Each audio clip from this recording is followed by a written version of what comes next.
నమస్తే, welcome to our channel. నేను మీ పద్మావతి. ఈరోజు మనతో పాటు ప్రముఖ ఆధ్యాత్మికవేత్త మరియు వాస్తు జ్యోతిష్య పండితులు శేషగిరిరావు గారు ఉన్నారు. మరి ఆయనతో మాట్లాడి మరిన్ని విషయాలు తెలుసుకుందాం. మీరు కూడా చూసేయండి. నమస్కారం గురువుగారు. గురువుగారు, వాసవి కన్యకాదేవి ఆత్మార్పణ దినోత్సవం అనేది ఒకటి ఉంది. అయితే దీని గురించి చాలా తక్కువ మందికి మాత్రమే తెలుసు, ఇలాంటిది కూడా ఒకటి ఉంది అని అనేసి.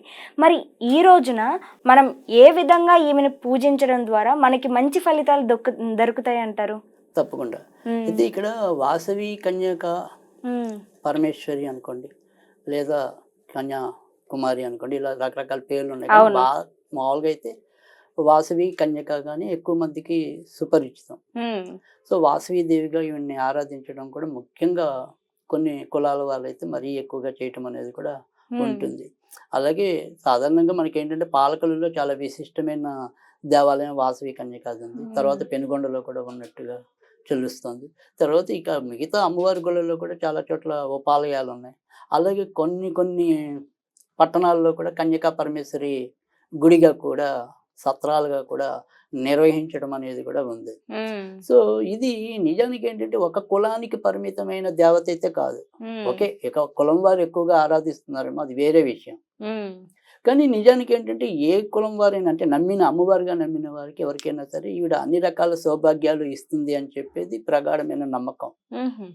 సో ఇక్కడ ఈవిడ వాసవి దేవిని మనం ఏ రకంగా ఆరాధించాలి, అసలు ఆవిడ ఏంటి అనేది కనుక చూసినట్టయితే కనుక ఈవిడ కూడా అమ్మవారి అంశంలో ఒక అంశగా మనం చెప్పాలి. తర్వాత రెండోది వచ్చేప్పటికి ఏంటంటే ఈ శక్తి ఏదైతే ఉందో నిజానికైతే కనుక వైశాఖ శుక్ల దశమి నాడు ఆవిడ ఆవిర్భవించింది పునర్వసు నక్షత్రంలో. సో మామూలుగా అయితే జయంతి అంటాం, లేదా ఆవిర్భావ దినోత్సవం అంటాం కదా, అది వైశాఖ మాసంలో వస్తుంది మామూలుగా వాసవిది. ఇప్పుడు మనం చేసేది ఆత్మార్పణ దినోత్సవం అని చెప్పి వాళ్ళు చాలా బాగా పెద్ద పెద్ద పూజలు ఇవన్నీ కూడా వాళ్ళు నిర్వహిస్తారు. సో ఈ రోజు మనం చేయవలసింది ఏంటి అంటే కనుక, ఒకటి ఇది 30వ తారీఖు సాయంకాలం కూడా చేసేవాళ్ళు కొంతమంది ఉన్నారు.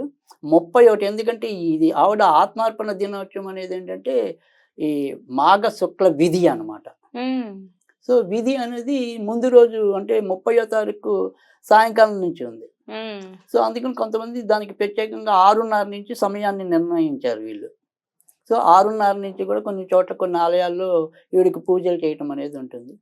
అలా కాకుండా మనకు కొంతమందికి సూర్యోదయానికి ఉన్న తిథి ముఖ్యం కాబట్టి మనకి 31ని కూడా చేసుకోవటం అనేది ఉంది. కనుక ఈ ఆత్మార్పణ దినోత్సవం అనే వేడుక ఏదైతే ఉందో అది 30వ తారీఖు సాయంకాలం నుంచి కానీ లేదా మర్నాడు రోజు ఉదయం కానీ చేసుకోవటం అనేది సబబు.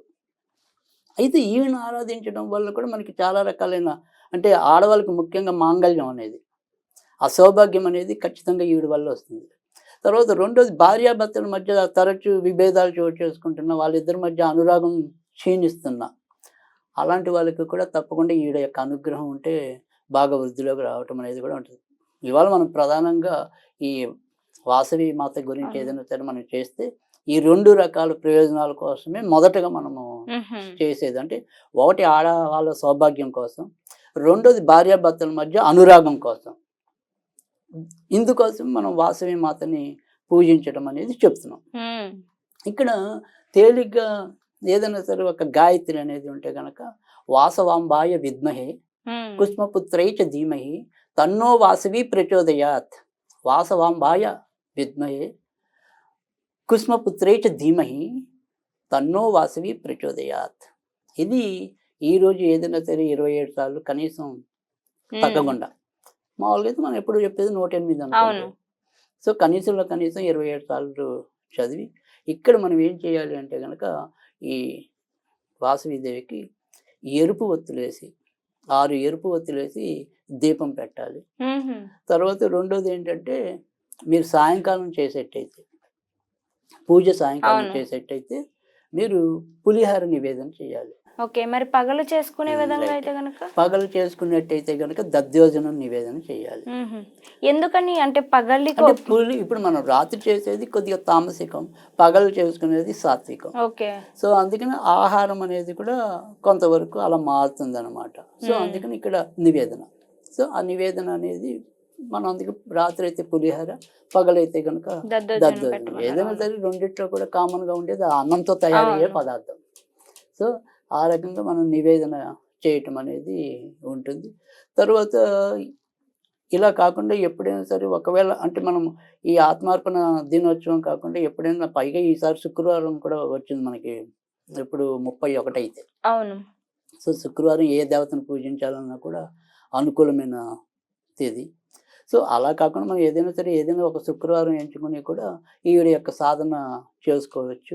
అలా సాధన చేసుకునే వాళ్ళకి అంటే ఇందాక చెప్పింది గాయత్రి, అది మనకి బీజాక్షరాలు ఏమి ఉండవు కాబట్టి అన్ని రకాల వాళ్ళు కూడా చదువుకోవచ్చు. ఒకవేళ సాధనగా చేద్దాము అనుకునే వాళ్ళకైతే గనక ఓం హ్రీం శ్రీం క్లీం గం వం వాసవి దేవ్యై నమః. ఓం శ్రీం హ్రీం క్లీం గ్లం గం వం వాసవి దేవ్యై నమః. ఈ రకంగా కూడా ఆవిడ మంత్ర సాధన చేసుకోవచ్చు. తర్వాత ఇక్కడి నుంచి అంటే మనం కనుక ఇప్పుడు ఫిబ్రవరి నుంచి మొదలెడితే ఇంచుమించు మేలో ఆవిడ యొక్క జయంతి వస్తుందని చెప్పాం. ఇంచుమించు అంటే వైశాఖ మాసంలో. సో ఇక్కడి నుంచి ఇంచుమించుగా 90 రోజులు. మనం ఏదైనా సరే ఒక సాధన అనేది ఎప్పుడు కూడా 40 రోజులు, అవును. 90 రోజులు చేస్తాం. కనుక ఇక్కడి నుంచి అందుకని చాలా మంది వీళ్ళందరూ కూడా ఈ వాసవి దీక్ష మొదలెట్టే వాళ్ళు ఇవాళ నుంచి మళ్ళీ మొదలెట్టి ఆ రోజుకి ముగించడం అనేది కూడా జరుగుతూ ఉంటుంది. కనుక ఆ రకంగా కూడా మనం చేసుకోవచ్చు.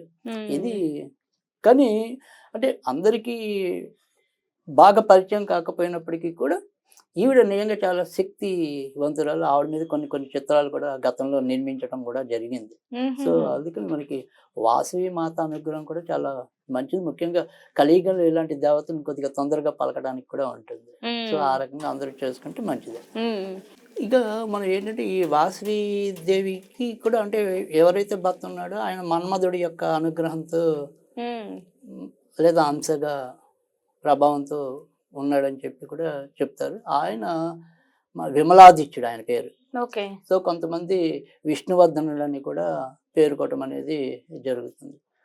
ఇది ఆ రకంగా మరి ఆయన భర్తగా అయితే కనుక ఆవిడ్ని ఆరాధించింది అని చెప్పి. అయితే కొంతమందికి ఏంటంటే ఈవిడ కన్యగానే మిగిలిపోయింది కాబట్టి వాసవి కన్యక అని చెప్పి కూడా కొంతమంది అనటం. అంటే ప్రేమించడం అనేది ప్రేమించిందేమో కానీ పెళ్లి చేసుకోలేదని చెప్పి కొంతమంది సిద్ధాంతం. ఓకే. సో ఏదైనప్పటికీ కూడా ఆమె కొద్దిగా మనసు చెల్లించడం అనుకోండి, లేదా నియంగానే భర్త అనుకోండి, ఆయన మాత్రం విక్రమం అది విమలాదిత్యుడు. లేదా ఆయన పేరు విష్ణువర్ధనుడు అనేది కూడా చెప్పడం అనేది ఈవిడ చరిత్రలో మనకి తెలుస్తాం అనేది కూడా ఉంటుంది. తర్వాత చిన్నప్పటి నుంచి కూడా ఏమంటాం ఈ అమ్మవారిని ఎక్కువగా ఆరాధిస్తూ ఉండేది. ఆవిడ కూడా అందుకని అమ్మవారి అంశగానే చాలా మంది భావించడం అనేది కూడా జరుగుతుంది. సో మనకి ముఖ్యంగా మచిలీపట్నంలోకి వచ్చేప్పటికి చాలా పెద్ద ఆలయం ఉంటుంది. వాసవి కన్యకా పరమేశ్వరి ఆలయం అని చెప్పి కానీ, లేదా సత్రాలు కూడా ఉన్నాయి వాళ్ళకి. తర్వాత మళ్ళీ మనం ఇందాక చెప్పుకున్నాం పాలకొల్లులో కూడా చాలా విశిష్టమైన దేవాలయం ఈవిడది ఉంది. సో పెనుగొండలో కూడా ఉంది. ఇలా అనేక చోట్ల మీకు ఇప్పటికి కూడా ఇంకా బోలెని చోట్ల ఈవిడ యొక్క ఆలయాలు నిర్మితం అవుతున్నాయి కూడా. సో అందుకని వాసవిని మనం అంత తేలిగ్గా తీసేయగలిగిన శక్తి కాదు. సో ఎంతో కొంత మనం పూజించదగ్గ శక్తి. సో అందుకని మనకి ఎవరికి వీలున్నట్టు బట్టి వాళ్ళు ఎప్పుడు కూడా ఈ దేవతని ఆరాధించవచ్చు. సో మనకి ఎలాగైతే ఇప్పుడు మనం ఏమంటాం ఇలా ప్రత్యక్ష దేవతలు కాకపోయినా మనకి తెలంగాణ కొన్ని ప్రదేశాల్లో ఈ గ్రామ దేవతలను అనేక మందిని చూస్తూ ఉంటాం. పోచమ్మ తల్లని, మైసమ్మ తల్లని ఇలా ఎలాగైతే చూస్తామో వాళ్ళతో పోలిస్తే ఇంకా వాసవి అనేది కొంత ఒక మెట్టు పైనే ఉంటుందని కూడా మనం చెప్పొచ్చు. కనుక వీళ్ళందరూ కూడా దేవతా అంశలే. నిజానికి విశాఖలో కనకమహాలక్ష్మి ఉందనుకోండి, ఆవిడ కూడా ప్రత్యక్షంగా ఏమీ ఏ దేవత కాదు, కానీ ఆ దేవతా అంశాలతో జన్మించిన వాళ్ళు. అందుకని వాళ్ళు ఎప్పుడు కూడా మనకి ఒక రకమైన మహిమలు ప్రదర్శించగలుగుతారు.